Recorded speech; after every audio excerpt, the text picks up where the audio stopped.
नमस्कार। आकाशवाणी से समाचार संध्या के साथ मैं विशाल शर्मा।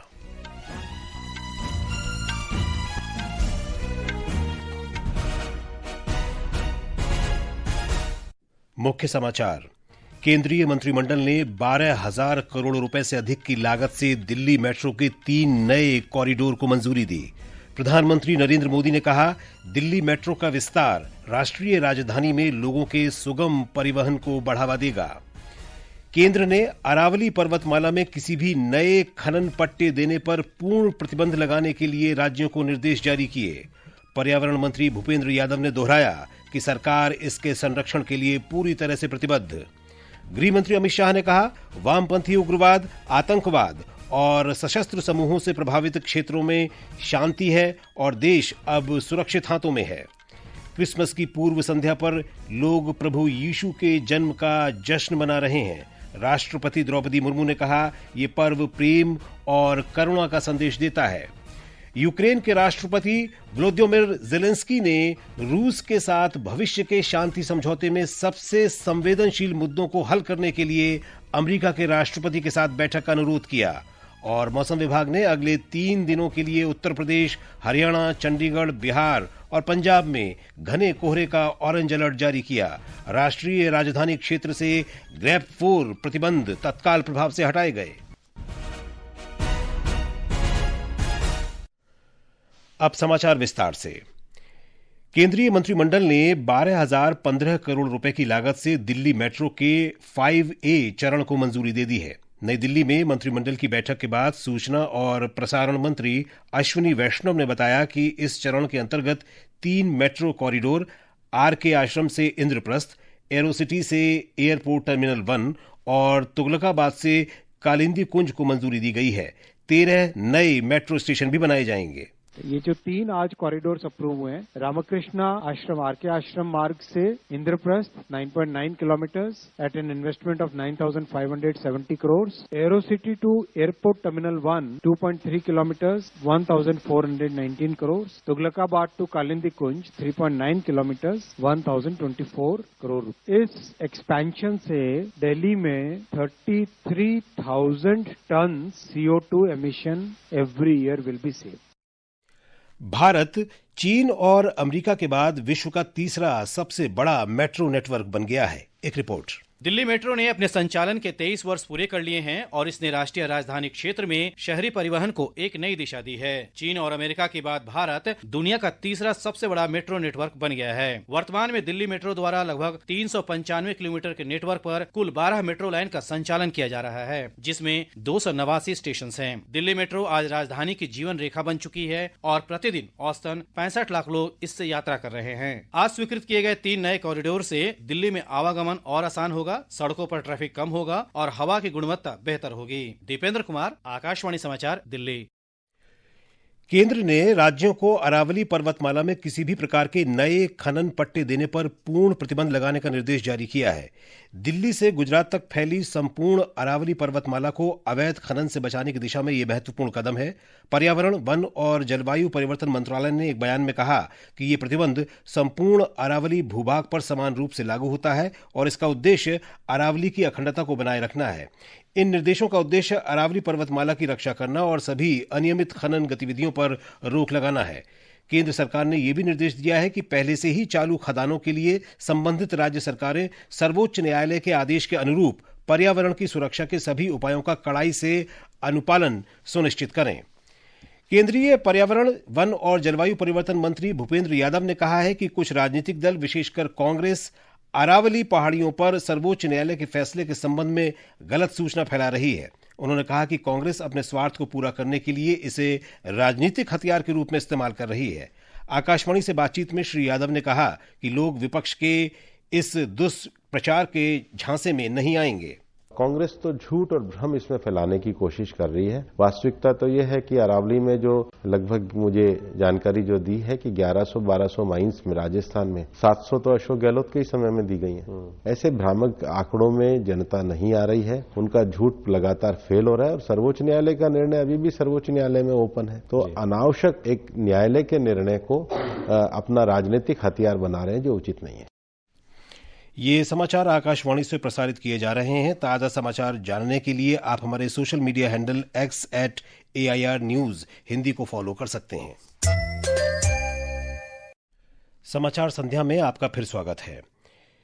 केंद्रीय गृह और सहकारिता मंत्री अमित शाह ने कहा है कि सरकार ने कृषि और ग्रामीण विकास को मजबूत करने को प्राथमिकता दी है।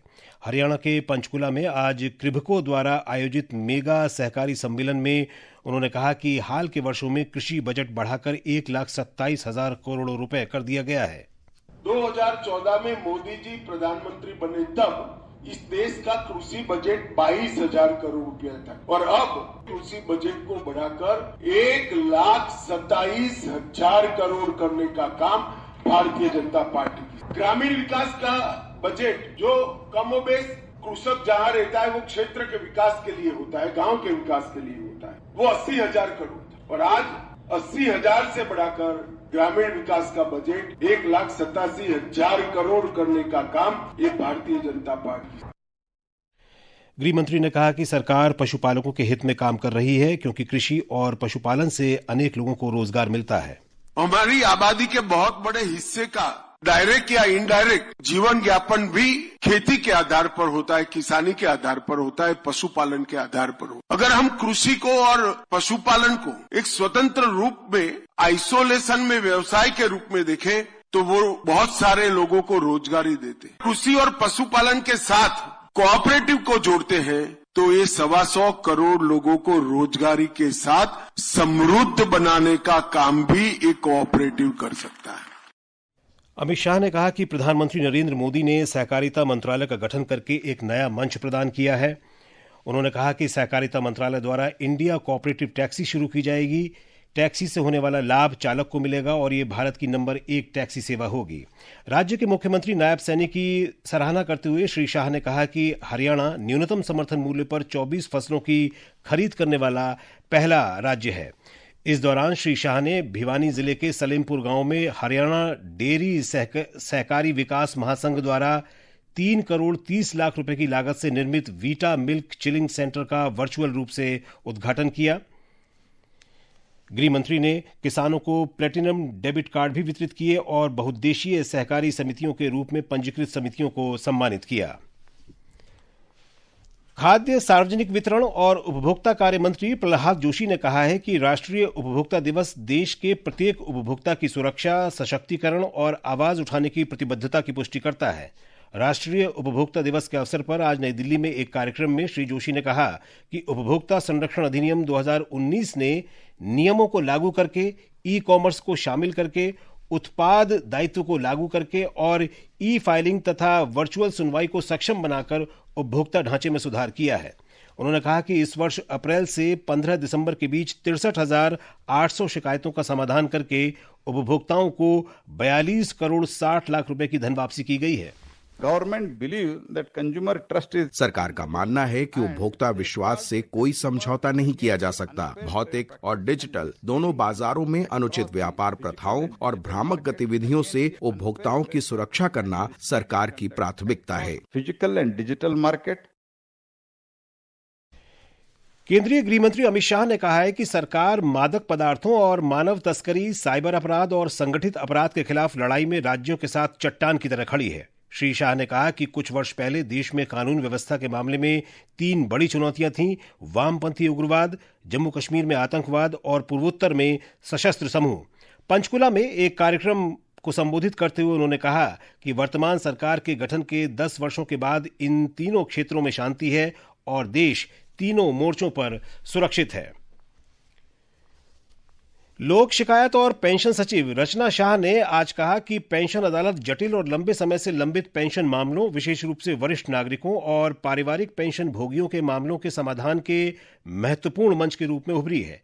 नई दिल्ली में आयोजित 15वीं अखिल भारतीय पेंशन अदालत को संबोधित करते हुए श्रीमती शाह ने बताया कि पिछले 14 सत्रों में 27,000 से अधिक मामलों पर सुनवाई हुई है, जिनमें से लगभग 70% का समाधान हो चुका है। ये समाचार हमारी वेबसाइट www.newsonair.gov.in और हमारे न्यूज ऑन एआईआर ऐप पर भी उपलब्ध हैं। क्रिसमस की पूर्व संध्या पर लोग प्रभु यीशु के जन्म का जश्न मना रहे हैं। राष्ट्रपति द्रौपदी मुर्मू ने क्रिसमस की पूर्व संध्या पर लोगों को बधाई दी है। एक संदेश में राष्ट्रपति ने कहा कि क्रिसमस खुशी और उल्लास का पर्व है जो प्रेम और करुणा का संदेश देता है। उन्होंने कहा कि ये पर्व हमें मानवता की सेवा के लिए ईसा मसीह के बलिदान की याद दिलाता है। जम्मू कश्मीर के मुख्यमंत्री उमर अब्दुल्ला ने क्रिसमस की पूर्व संध्या पर जम्मू कश्मीर और दुनिया भर के लोगों को हार्दिक शुभकामनाएं दी हैं। इस बीच देश भर में क्रिसमस के जश्न की तैयारियां जोर शोर से जारी हैं। गोवा में क्रिसमस की तैयारियां जोरों पर हैं। आस्था, परंपरा और स्वादिष्ट व्यंजनों की मेजबानी को एक साथ लाने वाले क्रिसमस 2025 में पर्यटकों के लिए कई आकर्षण मौजूद रहेंगे। एक रिपोर्ट। गोवा और दमन के आर्कबिशप फिलिप नेरी कार्डिनल फेराउ ने अपना वार्षिक क्रिसमस संदेश जारी किया है। उन्होंने इस बात पर जोर दिया है कि यह पर्व मानवता के प्रति ईश्वर के अटूट प्रेम का उत्सव है। रायबंदर में चैपल परिसर में विशाल क्रिसमस क्रीब यानी झांकी बनाने की पुरानी परंपरा आज भी पूरे राज्य के पर्यटकों को आकर्षित कर रही है। 35 वर्ष पहले शुरू की गई यह पहल बड़े और जीवन आकार की प्रतिमाओं के लिए शुरुआती उदाहरणों में से एक रही है। मिडनाइट मास यानी अर्धरात्रि की प्रार्थना के लिए खासकर पणजी के बेसिलिका ऑफ बॉम जीसस और Our Lady of the Immaculate Conception जैसे प्रतिष्ठित स्थलों पर भारी भीड़ जुटने की उम्मीद है। आकाशवाणी समाचार के लिए पणजी से महेश चोपड़े।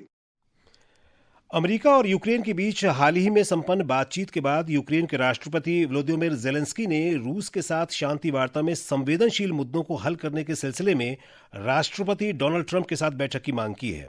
यूक्रेन के राष्ट्रपति कार्यालय से जारी वक्तव्य के अनुसार श्री ज़ेलेंस्की ने कहा कि मियामी में आयोजित अमेरिका यूक्रेन प्रतिनिधिमंडल स्तरीय बातचीत में 20 सूत्री योजना पर लगभग सहमति बन गई थी।